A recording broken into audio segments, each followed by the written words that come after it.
ನಮಸ್ಕಾರ ಸ್ನೇಹಿತರೆ, ವೀಣಾ ಅಡುಗೆಗೆ ಸ್ವಾಗತ. ಈ ಚಳಿಗೆ ಬಿಸಿ ಬಿಸಿಯಾಗಿ ಹೆಲ್ತಿಯಾಗಿ ವೆಜ್ ಸೂಪ್ನ ಮಾಡ್ಕೊಂಡು ಕುಡಿತಾ ಇದ್ದರೆ ತುಂಬ ರುಚಿಯಾಗಿರುತ್ತೆ. ತುಂಬ ಸುಲಭವಾಗಿ ಮಾಡ್ಕೋಬೋದು. ಹಾಗೆ ಮಕ್ಳಿಗಂತೂ ತುಂಬ ಇಷ್ಟ ಆಗುತ್ತೆ. ಹೇಗೆ ಮಾಡೋದು ಅಂತ ನೋಡ್ಕೊಳ್ಳೋಣ ಬನ್ನಿ. ಅದಕ್ಕಿಂತ ಮೊದಲು ವೀಣಾ ಅಡುಗೆ ಚಾನಲ್ನ ಪ್ಲೀಸ್ ಸಬ್ಸ್ಕ್ರೈಬ್ ಮಾಡ್ಕೊಳ್ಳಿ, ಹಾಗೆ ಬೆಲ್ ಬಟನ್ನ ಕ್ಲಿಕ್ ಮಾಡ್ಕೊಳ್ಳಿ. ಹೀಗೆ ಮಾಡೋದ್ರಿಂದ ನಾನು ಹಾಕೋ ವಿಡಿಯೋನ ನೀವೇ ಮೊದಲಿಗೆ ನೋಡ್ಬೋದು. ಮೊದಲು ವೆಜ್ ಸೂಪ್ ಮಾಡೋದಕ್ಕೆ ಒಂದು ಮಿಕ್ಸಿ ಜಾರ್ ತೊಗೊಂಡಿದ್ದೀನಿ. ಇದಕ್ಕೆ ನಾನಿಲ್ಲಿ ಸ್ವಲ್ಪ ಸಿಹಿ ಜೋಳ ತೊಗೊಂಡಿದ್ದೀನಿ, ಹಾಗೆ ಒಂದು ಕ್ಯಾರೆಟು, ಸ್ವಲ್ಪ ಹುರುಳಿಕಾಯಿನ ತೊಗೊಂಡಿದ್ದೀನಿ. ಎಲ್ಲ ಒಂದೊಂದಿದ್ರೆ ಸಾಕು ತೊಗೊಳ್ಬೋದು. ಹಾಗೆ ಇದನ್ನು ಆನ್ ಆ್ಯಂಡ್ ಆಫ್ ಮಾಡಿಕೊಂಡು ಸ್ವಲ್ಪ ಮಿಕ್ಸಿ ಜಾರ್ನಲ್ಲಿ ಆನ್ ಆ್ಯಂಡ್ ಆಫ್ ಮಾಡಿಕೊಂಡ್ರೆ ಸ್ವಲ್ಪ ತರ್ತರಿಯಾಗಿ ಪುಡಿ ಮಾಡ್ಕೋಬೇಕು, ತುಂಬ ರುಬ್ಕೋಬಾರ್ದು. ಮೊದಲು ಮಿಕ್ಸಿ ಜಾರ್ಗೆ ಸಿಹಿ ಜೋಳನ ಹಾಕೊಳ್ಳೋಣ. ನಾನಿಲ್ಲಿ 1-2-3 ಹಿಡಿಯಷ್ಟು ತೊಗೊಂಡಿದ್ದೀನಿ. ನಿಮಗೆ ಎಷ್ಟು ಜನಕ್ಕೆ ಬೇಕೋ ಅಷ್ಟು ನೋಡಿಕೊಂಡು ತಗೋಬೇಕಾಗತ್ತೆ. ಹಾಗೆ ಒಂದು ಕ್ಯಾರೆಟ್ನು ಹಾಕೋಬೇಕು. ಈ ರೀತಿ ಸ್ವಲ್ಪ ದಪ್ಪ ದಪ್ಪವಾಗಿ ಕಟ್ ಮಾಡಿಕೊಂಡು ಹಾಕೋಬೇಕು.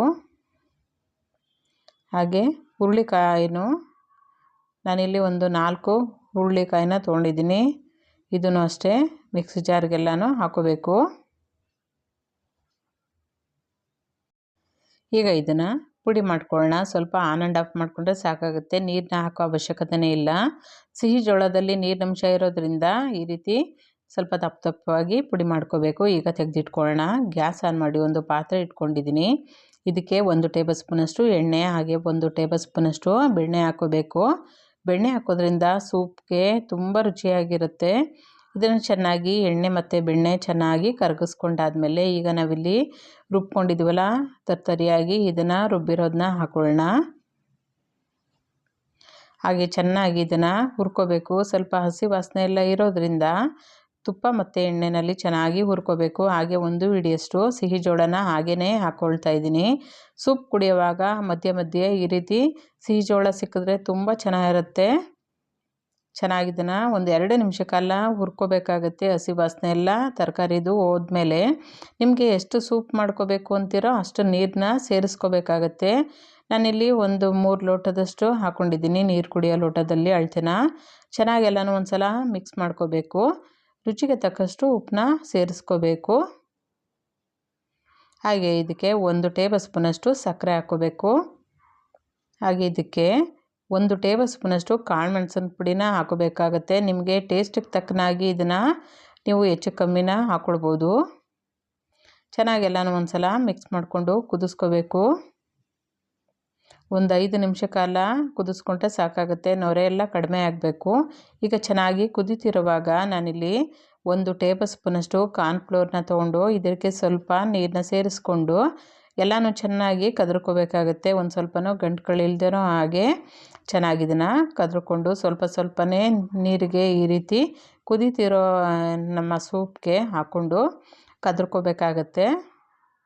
ಈ ರೀತಿ ಸ್ವಲ್ಪ ಸ್ವಲ್ಪನೇ ಸೇರಿಸ್ಕೊಂಡು ಹಾಗೆ ಚೆನ್ನಾಗಿ ಕುದಿಸ್ಕೊಬಿಟ್ರಂತೂ ತುಂಬ ರುಚಿಯಾಗಿರೋವಂಥ ವೆಜ್ ಸೂಪ್ ಅಂತೂ ರೆಡಿ ಆಗುತ್ತೆ.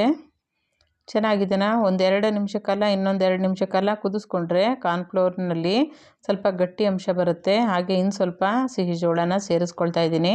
ನಿಮಗೆ ಟೇಸ್ಟಿಗೆ ತಕ್ಕನಾಗಿ ಇನ್ನು ಸ್ವಲ್ಪ ಜೋಳನ ಹಾಕೋಬೋದು. ಕೊನೆಯಲ್ಲಿ ಸ್ವಲ್ಪ ಚಿಕ್ಕದಾಗಿ ಕಟ್ ಮಾಡಿರೋವಂಥ ಕೊತ್ತಂಬರಿ ಸೊಪ್ಪನ್ನ ಹಾಕೊಂಬಿಟ್ಟು ಕುದಿಸ್ಕೊಂಡ್ರೆ ತುಂಬ ರುಚಿಯಾಗಿ ಆರೋಗ್ಯಕರವಾಗಿರೋವಂಥ ವೆಜ್ ಸೂಪು ರೆಡಿಯಾಗಿಬಿಡುತ್ತೆ.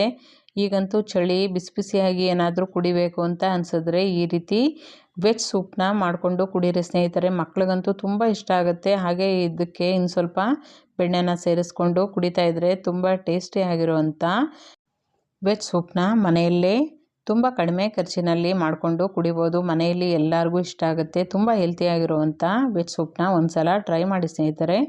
ಈ ರೆಸಿಪಿ ಇಷ್ಟ ಆಗಿದ್ದರೆ ಲೈಕ್ ಮಾಡಿ, ಶೇರ್ ಮಾಡಿ, ಕಮೆಂಟ್ ಮಾಡಿ. ಹಾಗೆ ಹೊಸೊಬ್ರು ಯಾರು ನೋಡ್ತಾ ಇದ್ದರೆ ದಯವಿಟ್ಟು ಸಬ್ಸ್ಕ್ರೈಬ್ ಮಾಡ್ಕೊಂಡು ನೋಡಿ. ಹಾಗೆ ನೀವು ಮಾಡಿ ಹೇಗಿತ್ತು ಅಂತ ಅನಿಸಿಕೆ ಅಭಿಪ್ರಾಯಗಳನ್ನ ಕಮೆಂಟ್ ಮೂಲಕ ತಿಳಿಸಿ. ಮತ್ತಷ್ಟು ಈಸಿ ರೆಸಿಪಿಗೋಸ್ಕರ ವೀಣಾ ಅಡುಗೆ ಚಾನಲ್ನ ಪ್ಲೀಸ್ ಸಬ್ಸ್ಕ್ರೈಬ್ ಮಾಡ್ಕೊಳ್ಳಿ. Thank you.